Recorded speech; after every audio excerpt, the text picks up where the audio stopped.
সবাইকে জানিয়ে রাখি, কালসর্প দোষ আজকে কাটানো হচ্ছে, আগামী শনিবারেও কাটানো হবে। যারা দোষ কাটাবেন তারা যোগাযোগ করে নেবেন এবং ভাগ্য বিচার করতে যারা আসছেন তারা করবেন। আর বৃন্দাবনের বুকিং তাড়াতাড়ি শেষ করবেন। 4 তারিখে তো টিকিট হবে, ফর্ম ফিল আপ হয়ে যাচ্ছে তো। 4 তারিখে 4 আগস্টে সব টিকিট হয়ে যাবে। এবারে সব পিছোচ্ছেন কেন টিকিট করতে? আর অনেকে দেখছি 9-10 দিনের প্রোগ্রামে যাবেন বলে বেশিরভাগ লোক নাম লিখছেন। সেটা ভালো, কিন্তু প্রসঙ্গটা এরকম যে যত যা যোগাযোগ করবেন এবং টাইম মতো বৃন্দাবনে ভাগবত শোনার এই সৌভাগ্য পাওয়াটা একটা বিরাট দরকার। এই সৌভাগ্য না থাকলে হয় না।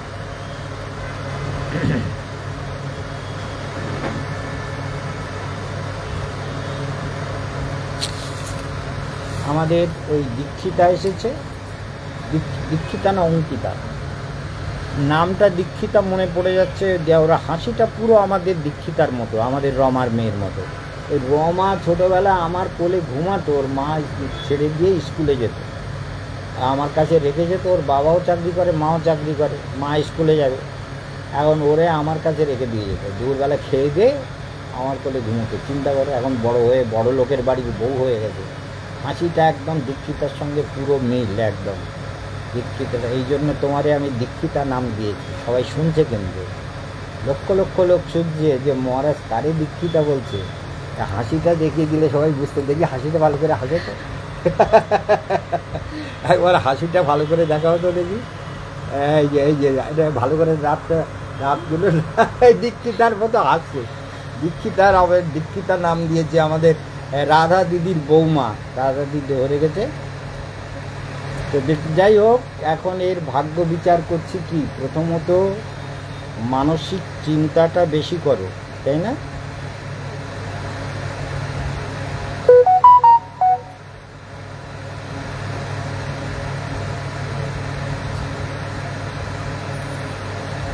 মানসিক চিন্তা লেগে থাকবে।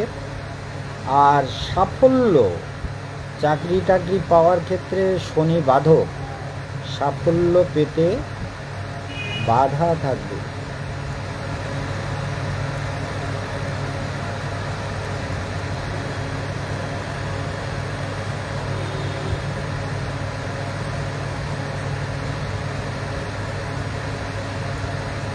তোমার মার সঙ্গে সম্পর্ক কেমন, সত্যি কথা বলবে?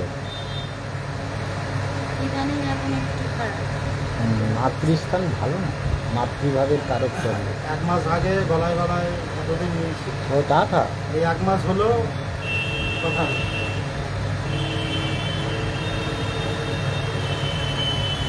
মাতৃস্থান মধুর নয়, বুঝতে পেরেছ? আর জাতিকা বেশ বুদ্ধি আছে, বুদ্ধিমতী। পিতৃস্থানও ওইরকম, পিতৃস্থানও খুব ভালো না, খুব খারাপও নয়। চুনি আর মুক্ত পড়া জীবনে খুব দরকার। মানে ভাগ্যবতী তোমার চন্দ্র, আর মাতৃভাবের কারক গ্রহও চন্দ্র। মানে মাতৃস্থান এবং পিতৃস্থানের কারক গ্রহ হলো চন্দ্র এবং রবি। কথাটা বোঝা গেল? তাহলে চন্দ্রের প্রতিকার দরকার। আর কালসর্প দোষ রয়েছে পুরো মাত্রায়, কিন্তু কালসর্প দোষের এফেক্টটা একটু কমেছে, এই চন্দ্রটা এখানে চলে গেছে বলে, শত্রুস্থানে চলে গেছে। এই জন্য সাহস আছে। হ্যাঁ, কৃত্তিকা নক্ষত্র, রাক্ষসগণ, ওর কি গণ?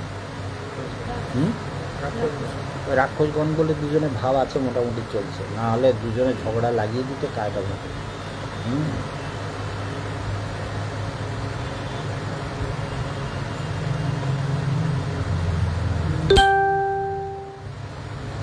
বিবাহিত জীবনে উদ্বেগ থাকবে।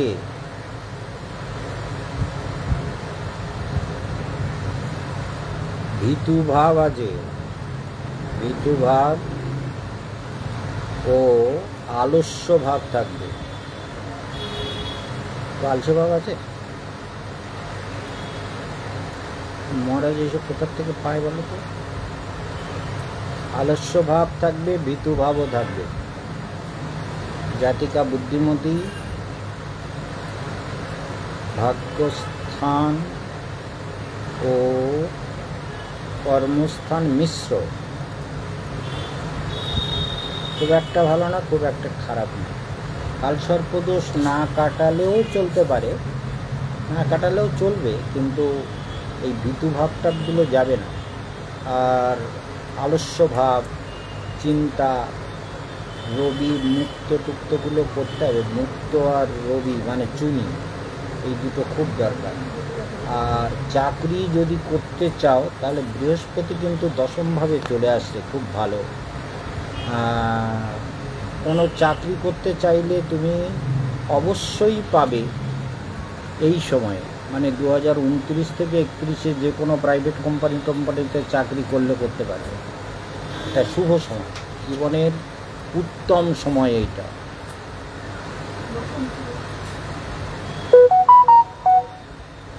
বুঝতে পেরেছো? এটা একটা উত্তম সময়। সরকারি হবে না প্রাইভেটে? সরকারি হবে না প্রাইভেট? সরকারিও হতে পারে, ওই সময়টা খুব ভালো টাইম। তার আগে এই প্রতিকারগুলো করে নিতে হবে। বর্তমান সময় তো ভালো চলছে না, কেন বলো তো? এই মাতৃভাবের কারক গ্রহ হলো চন্দ্র, সেই চন্দ্র চলছে। এই দেখো চন্দ্র চলবে, এই যে শুক্র চলছে, শুক্রের সঙ্গে রাহুর সঙ্গে শুক্র চলবে 14ই সেপ্টেম্বর পর্যন্ত। বলে ভালো করে মনে রাখবা যে এইটা আমার বর্তমান সময়, ঠিক আছে? তারপরে চলবে রবি। এই রবিটা কিন্তু ভালো না, রবিটা বুধের সঙ্গে আছে ঠিকই, কিন্তু রবিটা তোমার কর্মপতি, এই জন্য রবি, তারপরে চন্দ্র, তারপরে মঙ্গল, তার মানে এইগুলো কোনোটাই খুব একটা ভালো যাবে না। এইটা এসছে জীবনের সর্বোত্তম সময় শুরু হবে কত থেকে? 29 ফেব্রুয়ারি থেকে। আমার দিকে তাকাও, ভালো করে মনে রাখো কি বলেছি। 29 ফেব্রুয়ারি, আমাদের খুব তাকিয়ে শোনো। 29 ফেব্রুয়ারি থেকে খুব ভালো সময়। ওই জন্য গুরুজনকে প্রণাম করা, তখন বৃহস্পতির মন্ত্র জপ করা। এখন যেমন শুক্র চলছে, শুক্র কিন্তু অসুর গুরু, আর বৃহস্পতি হচ্ছে দেবগুরু।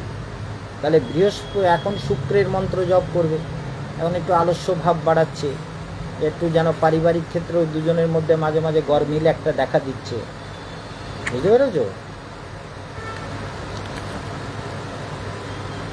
বর্তমান সময় মিশ্র বলা যেতে পারে, খুব একটা ভালো না। কালসর্পদোষের কবচ দরকার নেই, তুমি একটা দেবী মহাশক্তি কবচ করো।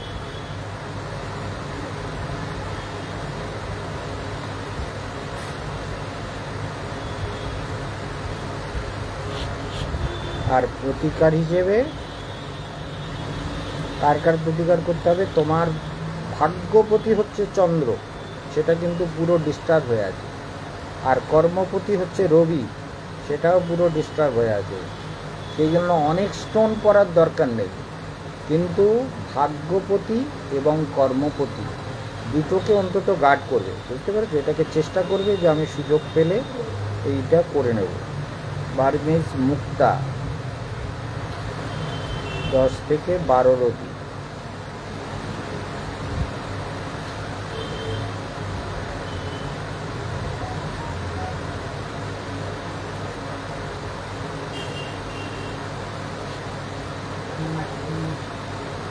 চুনিটা 8 রতি। চুনি পড়া আছে না তোমার? দেখছিলাম নাকি?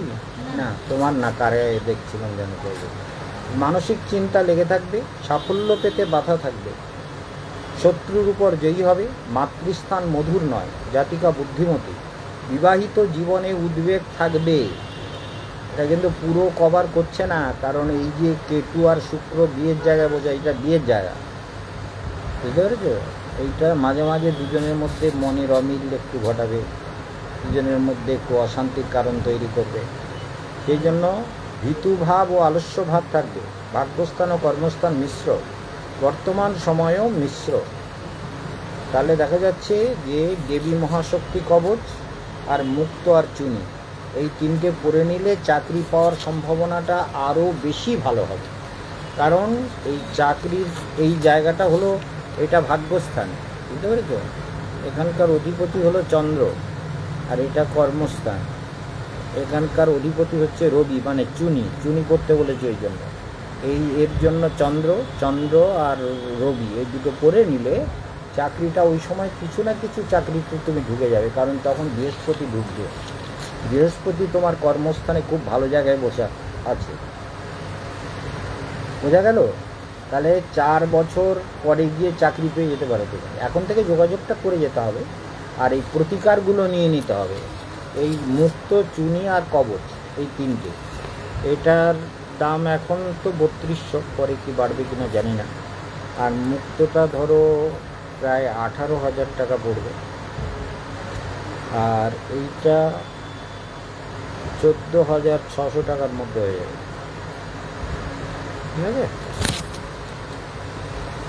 তাহলে দেখা যাচ্ছে এগুলো আমাদের করে নিতে হবে, কারণ না করে নিলে জীবনে নানান রকম প্রবলেমের কারণ তৈরি করবে গ্রহগুলো। যেমন এই মাতৃস্থান মধুর নয় মহারাজ লিখে দিল, তাহলে মহারাজ তো নিজের থেকে লিখবে না নিশ্চয়ই, তাহলে গ্রহগত কারণ আছে। তবে সাহস আছে, ফাইট করার জন্য বুদ্ধি আছে, ব্যবসা করবার বুদ্ধিও আছে, ব্যবসা করতে চাইলেও করতে পারে। কারণ রবি বুধ বসে আছে, তো বুধটা ওই জন্য লিখেছি মেয়েটি বুদ্ধিমতী, বুদ্ধি আছে, ঠিক আছে?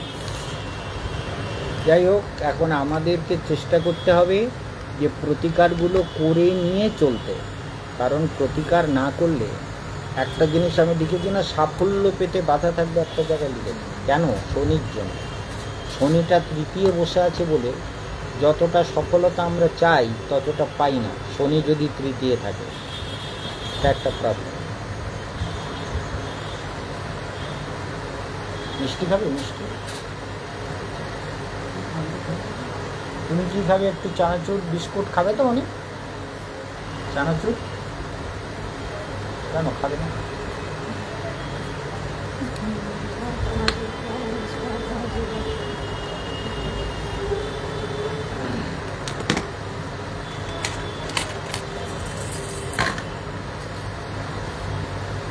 তাহলে তোমরা একটু বসে একটু কথা শুনে নাও, কারণ কবচগুলো পরে আমরা গঙ্গার ঘাটে যাব। গঙ্গার ঘাটে গিয়ে দোষ কাটাবো। 5:30টার আগে গিয়ে লাভ নেই, কারণ সূর্যাস্তের আগে গিয়ে আমরা করতে পারি, তার আগে করা উচিত না। তাহলে একটু কথা কি চেয়ারে বসে শুনবে না ওখানে বসে শুনবে? নিচে বসবে? নিচে বসে, নিচে বসলে সুবিধা, বসতে সুবিধা। আমি উপরে বসি, তুমি বসো, আর নিচে বসতে অসুবিধা, ঠিক আছে?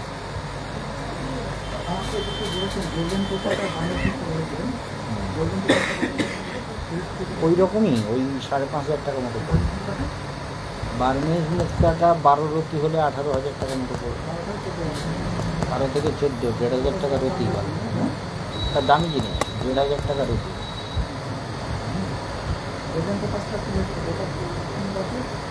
ওটা তো তোমার এমিথিসটা তো দিলাম, এমিথিসটা তো তোমার খুবই এসেন্সিয়াল। আর টোপাসটা কতটা দরকার সেটা তো দেখতে হবে বৃহস্পতি কোথায় বসে আছে লগ্নে। তো এমনি এইটা পরে, এমিথিসটা আগে পরে, টোপাসটা পরে, তখন ছকটা নিয়ে আসবে। আচ্ছা, আমরা অনেকে লাইনে এসেছে, একটা বিশেষ কথা বলি, মন দিয়ে শোনো। কালসর্প দোষ মানুষের জীবনের প্রচুর প্রসন্নতার অভাব করে, প্রসন্নতার অভাব তৈরি করে। বিশেষ করে 3টে যদি পাপগ্রহ একত্রিত হয়ে যায়, মানে একই টাইমে 3টে পাপগ্রহ যদি রোটেশনে ঘোরে, যেমন এখনই এক মা ফোন করেছে, তাকে কী বলছিলাম তোমরা আসোনি, এটা শুনেছে। বলে আমার ছেলে বলে মাঝে মাঝে আত্মহত্যা করে। আমি বলতে মরতে বলো, কবার মরে দেখো, লিস্ট করে না। তা যাই হোক, আমি একটু সোজাসুজি কথা বলি তো, ওই রকম বলছি। তা এখন প্রশ্নটা হচ্ছে, কালসর্প দোষ মানুষের মধ্যে হতাশা তৈরি করে, ভেতরের প্রসন্নতাকে নষ্ট করে দেয়, মানসিক শান্তিকে নষ্ট করে, এবং যে কাজগুলো তার করা দরকার সেগুলো ঠিক মতো করতে চায় না। এটা আর একটা সমস্যা। তাকে বলা হলো প্রতিদিন নারায়ণের ধ্যান করো। সে নারায়ণের ধ্যান কখনো করলো, কখনো করলো না, মানে বিশ্বাসটা ভেতরে জমতে চায় না। কথাটা বুঝতে পেরেছো? বিশ্বাসটা ঠিক মতো হতে চায় না যে আমি নারায়ণের ধ্যান করি আমার লাভ হবে। লাভ ছাড়া কে করে? ভগবানের নাম করতে গেলেও আমার কিছু লাভ যদি না হয় তো আমি কেন করব? যেমন ভালো করে শুনবে, কেশবানন্দ বন মহারাজ ধ্যান করে কেন? বলে ধ্যান করে ওই জন্য তার লাভ আছে বলে। কেন লাভ কি? বলে ভেতরে আনন্দ পাই, রাত্রে উঠে ধ্যানে বসি, ধ্যানে বসলে ঘুমটাও খুব ভালো হয়, মনটাও ভালো হয়, স্বপ্নটাও ভালো হয়, জেগেও আনন্দ হয়। তাহলে ধ্যান করি কেন? স্বার্থ আছে তো, কী বুঝলে? স্বার্থ আছে। স্বার্থটা কি?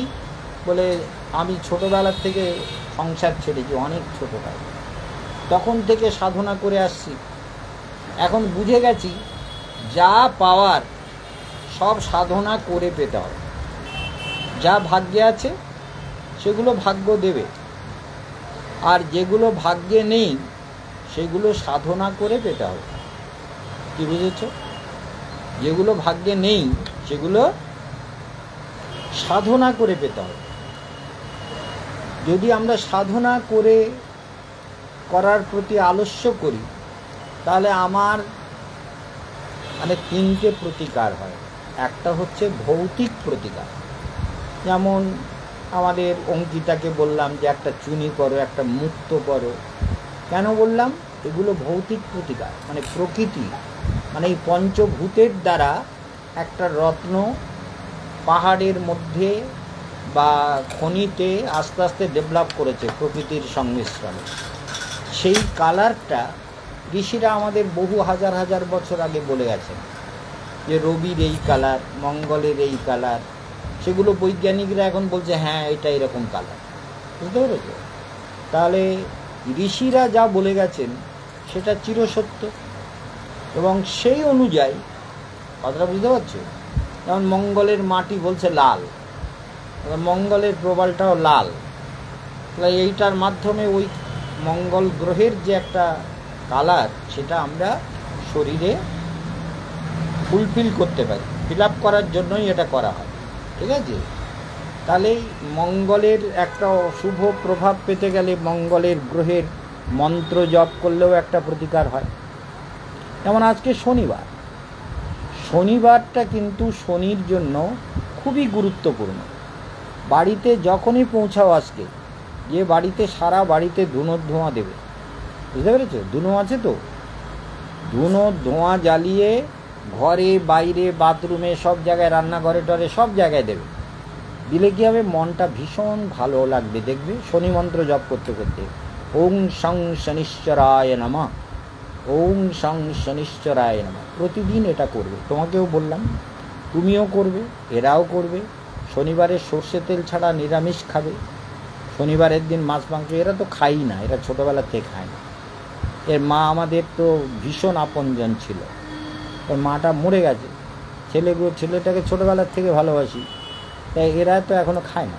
এই জন্য বুঝতে হবে যে আমরা প্রতি শনিবারে নিরামিষ খাবো, সর্ষে তেল ছাড়া রান্না খাবো। ঠিক আছে? সর্ষে তেলটা শনিবারে খাবে না। আর প্রতি শনিবার সন্ধেবেলা ধুনোর ধোঁয়া দেবে ঘরে বাইরে বাথরুমে সব জায়গায়। আর নিরামিষ খেতে গেলে শরীরকে পুষ্ট রাখার জন্য যেগুলো দরকার সেগুলোও খেতে হবে। যারা মাছ মাংস খায় তারা একরকম খরচ করে খায়, কিন্তু আমরা যারা নিরামিষ খাই আমাদের একটু পুষ্টিকর খাওয়ার, একটু পনির খাওয়ার, একটু সোয়াবিন খাওয়া, কিংবা একটু তোমার দুধ খাওয়া। দুধটাতে যদি দুধ সহ্য যদি না হয়, দুধটার সঙ্গে কিছু মিলিয়ে খেলে ভালো সহ্য হয়। মানে দুধের সঙ্গে যদি কিছু মিলিয়ে খাই, দুধ দিয়ে, গুড় দিয়ে, অন্ন দিয়ে চটকে যদি খাই, বা কলা দিয়ে, দুধ কলা অন্ন দিয়ে খাই, তাহলে শরীরের অনেক অভাব পূরণ করে। কথাটা বোঝা গেল? তাহলে নিরামিষ খাদ্যের মধ্যে যেগুলো আমাদের পুষ্টিকর সেগুলো আমাদের খেতে হবে। ঠিক তো? না খেলে শরীর দুর্বল হবে। রক্তে হিমোগ্লোবিন কমে যাচ্ছে, এই শরীরটা দুর্বল লাগছে। তাহলে আমাদের শরীরকে সুস্থ রাখতে গেলে, শরীর সুস্থ না থাকলে মন সুস্থ থাকে না। বুঝতে পেরেছ? আর মন সুস্থ না থাকলে সাধনা হয় না, চুরি করাও যাবে না। শরীর মন যদি খারাপ হয়, এই চুরি করবে কী করে? চুরি করতে পারে? চুরি করতেও ভালো লাগবে না, ভজন করতেও ভালো লাগবে না। ভালো কাজ করতেও ভালো লাগবে না, খারাপ কাজ করতেও ভালো লাগবে না। তাহলে শরীর কিন্তু মেইন, শরীরটাকে সুস্থ রাখতে হবে। তাহলে শরীরে যেটুকু খাদ্য দরকার সেটুকু মানে পুষ্টিকর খাবার আমাদের দিতে হবে শরীরকে। বাড়িতে যে নিরামিষ খাও, বাচ্চাদের একটু দুধ টুধ কলা টলা আম টাম এগুলো খাওয়াবে, কারণ এগুলো না খাওয়ালে, নিরামিষ খাওয়ালাম শুধু একটু শাক চচ্চড়ি দিয়ে খেয়ে নে, তো এরকম করলে তো পুষ্টিটা পাবে না, না বুঝতে পেরেছো? তাহলে পুষ্টিটা দুধ দিয়ে যদি তুমি খাওয়াও তাহলে বাচ্চাদের শরীরে পুষ্টিটা হবে, মনে থাকবে তো? তাহলে রোজ ধ্যান করা, ধ্যান কিন্তু আত্মার খাদ্য। যেমন শরীর ভালো না হলে মন ভালো থাকবে না, আর মন ভালো না থাকলে বাইরের কাজ কিচ্ছু ভালো লাগবে না। সে পুজো করো তো পুজোতেও মন বসছে না, ঠাকুরের নাম করবো তো না মন বসছে না, মানে ভালো লাগছে না। তাহলে চিন্তা করছো, তেমনি যদি ধ্যান না করো তো আত্মার ভালো লাগবে না। কি বুঝলে? আত্মার খাদ্য ওটা। যেমন শরীরের জন্য বললাম নিরামিষ যারা খাও, দুধ টুধ খাও, একটু ছানা খাও, একটু কলা খাও, ফল খাও। পেটে যদি হজম না হয় সকালবেলা ফল খাও, ফল খেলে কিন্তু পেটে ফ্যাট জমে না। ফল খেলে সকালবেলা যদি প্রচুর ফল খাও তাহলে পেটে ফ্যাট জমবে না। পেটের চামড়াটা টিপে ধরো, ব্যথা লাগবে, কেন লাগবে? ফ্যাট জমেছে, বুঝতে পেরেছো? তাহলে সকালবেলা ফল খাবো, ফল খেলে পেটে ফ্যাট জমবে না। এই যেমন একে ফল খাওয়ানো অভ্যেস করো সকালবেলা, অন্য কিছু না দিয়ে ফল খাওয়া, খুব ভালো হবে। কি বুঝেছো? খালি পেটে ফল আমি তো খাই রোজ, আজকেও খেয়েছি। আর দুপুরবেলা খাই শ্যামা, শ্যামা খাই, আর তরকারি খাই, তরকারি শাকও খাই, সবই খাই। মানে তরকারির সঙ্গে আজকে ধরো কাঁচকলা, বেগুন, টমেটো, তার সঙ্গে কাঁঠালের বীজ দিয়ে তরকারি হয়েছে, তরকারিটা খেলাম, শামা খেলাম, একটু শাক খেলাম, এই ঠিক আছে। আবার বিকেলবেলা একটুখানি ওই আমুল বাদামের দুধ বিকেলবেলা খেলাম, বুঝতে পেরেছো? তাহলে আমাদের শরীরের জন্য পুষ্টিকর খাদ্য দরকার। যতদিন বেঁচে আছি ওই ভজন করতে গেলেও শরীর ঠিক থাকতে হবে, মন ঠিক থাকতে হবে। কি বুঝতে পারছো? আর ভোগ করতে গেলেও শরীর মন ঠিক থাকতে হবে। ভজন করো আর ভোগ করো, ভোগ করো আর যোগ করো। যোগ মানে ভজন, ভগবানের সঙ্গে বলে আমি ভগবানের ধ্যান করো। মন যদি ভালো না হবে, ধ্যান করতে মহারাজ বলেছে কোমর সোজা করে, স্পাইনাল কর্ড সোজা করে ধ্যান করতে আমার ভালো লাগছে, কেলসে পড়লে, বুঝতে পেরেছো? তা কেলসে পড়লে তো ধ্যান হলো না, তাই না? কেলসে পড়ে যাবে না, সোজা একদম স্পাইনাল কর্ড সোজা করে ধ্যান করতে হবে। যেমন এর জপ করতে হবে ওম নমো ভগবতী বাসুদেবায়, বাসুদেব ডাকো। ওই মণিপুর চক্রে নাভির কাছে বাসুদেব মানে নারায়ণ, আর ওই হৃদয়ে অনাহত চক্রে দেখো লক্ষ্মী পদসেবা করছে, নারায়ণ শুয়ে আছে, আর ওই দেখো মাথার উপরে নারায়ণ একদম বাসুদেব। এইখানে তিলক করার সময় বাসুদেবায় নম বলে তিলকটা এখানে মুছতে হয়, টিকি আছে আমাদের, ওই জায়গায় মুছতে হয়।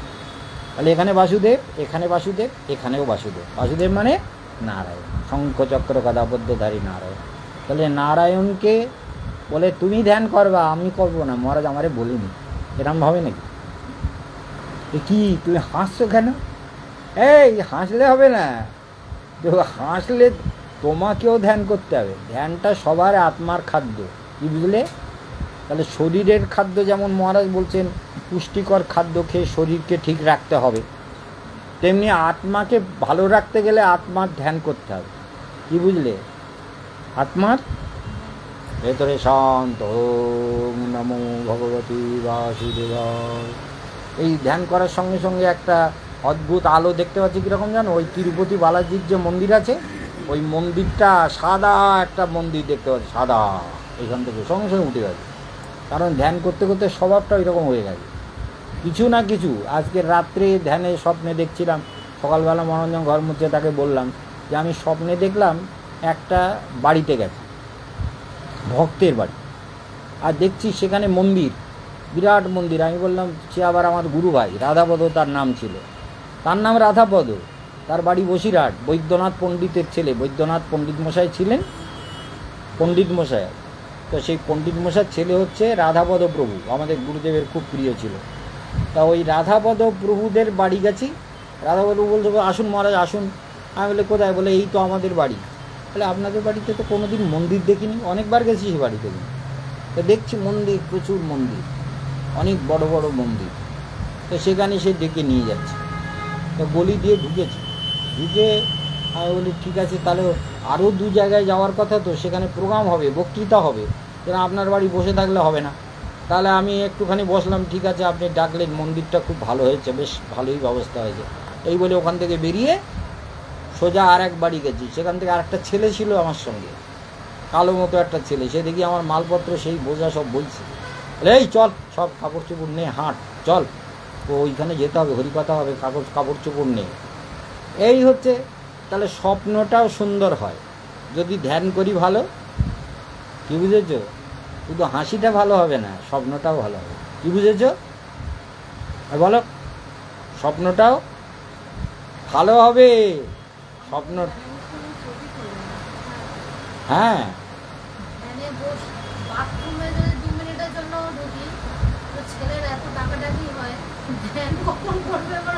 রাত্রে শোয়ার সময় আমি ঘুমিয়ে পড়ি, ছেলে জেগে থাকে, মানে ওকে শোয়াতে গিয়ে আমি ঘুমিয়ে পড়ি, ও ঘুমায় না। সকালবেলা উঠে ধ্যান করবে, ধ্যানের সময় ও যখন স্কুলে যাবে তখন ধ্যান করবে।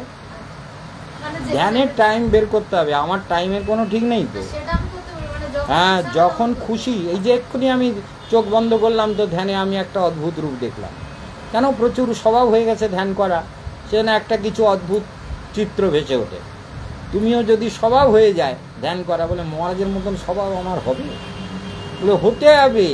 মহারাজ যখন এত স্নেহ করেন, তাহলে মহারাজের মতন স্বভাব হতে হবে। তো ওই দীক্ষিতাও কিন্তু ধ্যান করে রোজ।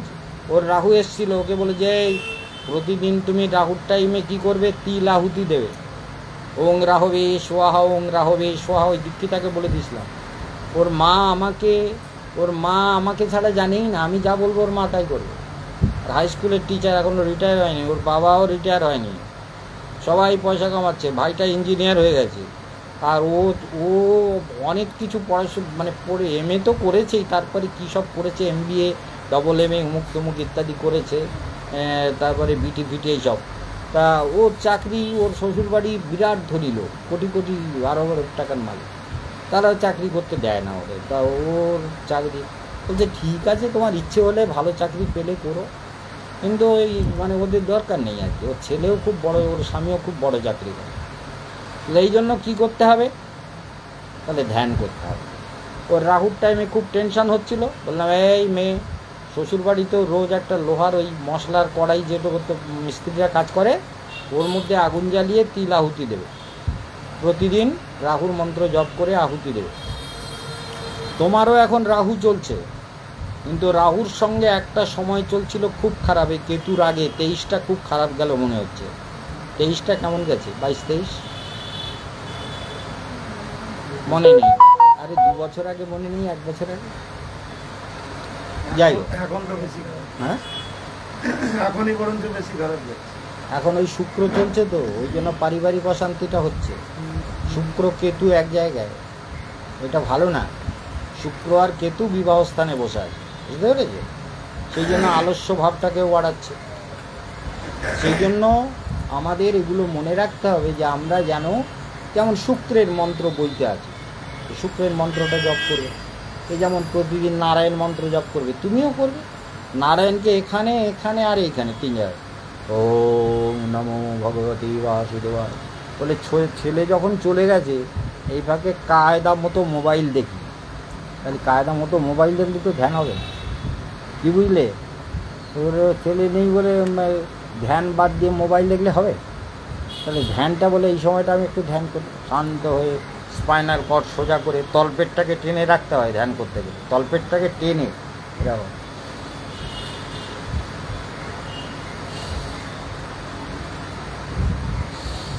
পুরো শ্বাস নেবে আর ছাড়বে। আর এই করতে করতে একদিন দেখবা যদি কুণ্ডলিনী জেগে ওঠে না, তখন এরকম এরকম করতে করতে কুণ্ডলিনী জেগে উঠবে। ও আমারও জেগেছে। যখন জাগবে তখন খুব কষ্ট হয়, তখন আমাকে ফোন করবে যে এরকম হচ্ছে কেন, তখন আমি বলে দেবো কী করতে হবে। কুণ্ডলিনী শক্তি জেগে গেলে আর জীবনে কোনো চিন্তা নেই। তার পিছনে অর্থ সম্পদ, ভগবান, দেবতা, ঠাকুর, শত্রু মিত্র সব তার পিছনে দৌড়াবে। কি বুঝলে? তাহলে ধ্যান করলে পৃথিবীতে সে সুখী হয়, ধ্যান করলে সুখী হবে, আর ধ্যান করলে সুখে থাকবে। ধ্যান করলে অর্থের অভাব হবে না, ধ্যান করলে মানসিক শান্তি লাভ হবে।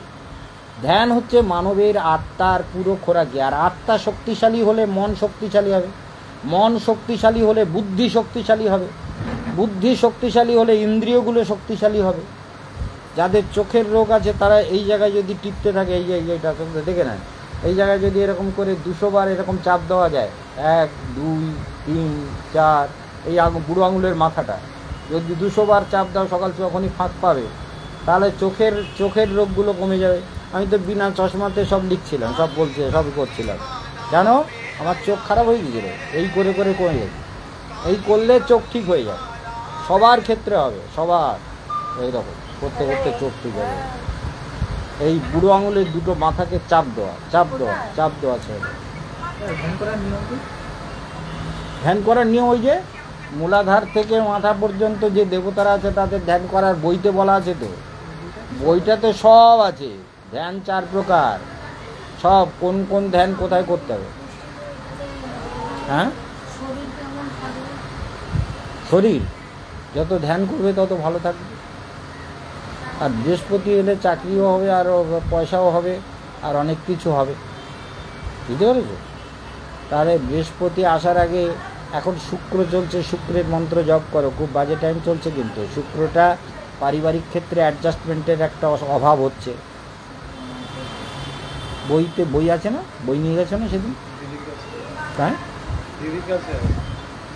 বইতে শুক্রের মন্ত্র আছে, ওং হ্রিং শুক্রায়, যেমন আজ শনিবার, ওং শনিশ্চরায় নমঃ, ওং ঐং হ্রিং শ্রীং শনিশ্চরায়, পুরো মন্ত্র। আর শুধু সং শনিশ্চরায় নমঃ, ওং সং শনিশ্চরায় নমঃ। এই শ্রাবণ মাসে শনির মন্ত্র জপ করলে পুরো অশুভ প্রভাব কমে যায় ভীষণ। শ্রাবণ মাসে শনিদেব ভীষণভাবে প্রসন্ন হন। শিবের উপাসনা আর শনির উপাসনা শ্রাবণ মাসে যত করবে তত লাভ, বুঝেছ? খুবই ভালো, খুবই ভালো। শ্রাবণ মাসে নিরামিষ খাওয়া, পুষ্টিকর খাবার খাওয়া, শনি মন্ত্র জপ করা, শনির উপাসনা করা, শনিদেবকে ধ্যান করা, এই সন্ধেবেলা ধোঁয়া দেওয়া, ঘোড়ার নালে তেল সিঁদুর লাগানো, এগুলো প্রত্যেক গৃহে করবে। তোমরা ভালো থাকলে আমার লাভ, শুধু লাভ, আসলেই লাভ। কেন বলো তো? যত ভক্তরা ভালো থাকে তারা মহারাজকে তত অনেক কিছু দিয়ে যাচ্ছে। মহারাজ আমার বাড়ি যজ্ঞ করুন, কত 40,000 টাকা লাগবে, ঠিক আছে করে দেয়। তারা বাড়িতে যজ্ঞ করাচ্ছে, বছরে বছরে যজ্ঞ করাচ্ছে, টাকা দিচ্ছে, গীতা মহাযজ্ঞের জন্য টাকা দিচ্ছে, মহারাজের জন্মদিনে টাকা পাঠাচ্ছে। আমার এক ভক্ত আছে এই ইয়েতে, 94 বছর বয়স, নাম হচ্ছে, তার নাম হচ্ছে রমন কৃষ্ণ প্রভু। রমন কৃষ্ণ মানে এমনি দীক্ষার নাম রমন কৃষ্ণ প্রভু, আর এমনি নাম হচ্ছে রমেশ চন্দ্র বিশ্বাস। তো এয়ারপোর্টে চাকরি করতো। এই জন্মদিনে গুরুদেবের জন্য এত বয়স, এত রকম অসুখ, কিন্তু একজন নিজে আসতে পারছেন না, 94 বছর বয়স। আমাদের কৌশিক বলে একটা ছেলে এসছে, ওর বাবারও ওর হাতে 5,000 টাকা দিয়ে পাঠিয়ে দিয়েছে, বলে গুরুদেবের সেবার জন্য এটা দিয়ে দেবে। আমার এক শিষ্যা আছে বর্ধমানে, সে বলে গুরুদেব ওই গীতা মহাযজ্ঞের জন্য আমি এই 10,000 টাকা দিয়ে যাচ্ছি। তাহলে শিষ্যরা যারা আমার কাছে আসে তারা যদি ভালো থাকে তাহলে তারা তো গুরুদেবের সেবা করে। তাহলে গুরুদেবকে টাকা দেয়, ভক্তি দেয়, ফুল দেয়, মালা দেয়, গুরুদেবের চরণে প্রণাম করে, গুরুদেবকে শ্রদ্ধা করে, গুরুদেবের মহিমা প্রচার করে। তাহলে গুরুদেবের স্বার্থ একটাই, সবাই যেন ভালো থাকে। গুরুদেবের স্বার্থ কি? সবাই ভালো থাকলে আমারও ভালো, তাদেরও ভালো। আর তারা ভালো না থাকলে আমারও ভালো হবে না, তারাও সুখী হবে না। কি বুঝেছো? ঠিক না? তাহলে ভক্তরা যদি ভালো না থাকে এই যেমন রমা, ওই যে রমার মেয়ে দীক্ষিতার কথা বললাম, ওই রমারা প্রতি বছর বাড়িতে যজ্ঞ করে। এই বছর ওই সেদিন কদিন আগে যজ্ঞ হয়েছে, ওর ভাইয়ের বাড়িতে যজ্ঞ হবে এই এতে তোমার, ওই ভালো করে খেয়াল রাখো, ওর ভাইয়ের বাড়ি যজ্ঞ হবে 30শে জুলাই। সেটা হচ্ছে হাবড়া ছাড়িয়ে হাটথুবা একটা জায়গা আছে, ওই হাটথুবাতে তাদের বাড়িতে যজ্ঞ হবে আগামী 30শে জুলাই। তার যজ্ঞের বুকিং হয়ে গেছে। সে ভয় করতেছে, সে যখন চাকরিতে যখন তার প্রথম প্রমোশন হলো, মানে অ্যাসিস্ট্যান্ট হচ্ছে ছিল, ওই টিকিট মাস্টার ছিল, মানে স্টেশন মাস্টারের অত ঝামেলা নেই, কিন্তু যেই বলেছে গার্ডের চাকরি পাবা, অনেক টাকা মাইনে বাড়বে, বলে আমি যাবো না, আমি পারবো না। এবার আমার কাছে এসছে, আমি দিয়েছি নীলাপর, আর তুমি চাকরি নেবে, তুমি গার্ডের চাকরিতে জয়েন করবে। মহারাজ বকেছে, এবার গার্ডের চাকরিতে জয়েন করেছে। এইবার গার্ডের চাকরির থেকে প্রমোশন হয়ে আর একটা হাই পাওয়ারের এখানে এই চিতপুরে কলকাতা টার্মিনালে ট্রান্সফার হয়ে এখানে প্রমোশন হচ্ছে আবার। এইবার বাড়িতে বসে আছে, আর চাকরিতে আসছে না, বলে আমি রিটায়ার নিয়ে নেবো, আমি চাকরি করবো না। আমি বলে বাড়িতে একবার যোগ্য করতে হবে। আমি ঠিক আছে যোগ্য করো আর চাকরিতে জয়েন করো, নাহলে পিঠের চামড়া তুলে ফেলবে। তুমি রেলের অফিসার আর তুমি বলবো আমার ভয় করে, আমি চাকরি করব না, কি বুঝতে পারছো?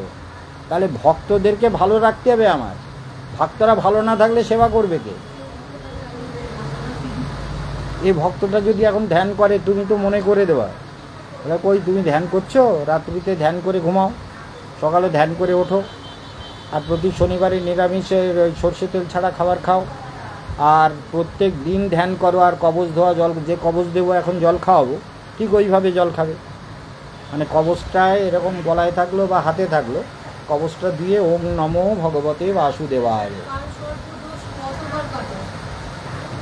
কালসর্পদোষের কবচ শোনো কতবার না, তো অনেক কারণে শক্তি যখন নষ্ট হয়, বিভিন্ন কারণে, ভূমিকম্প হলে যদি সেই সময় মন্ত্রের জপ করে কবচ আরও রিচার্জ হয়ে যায়।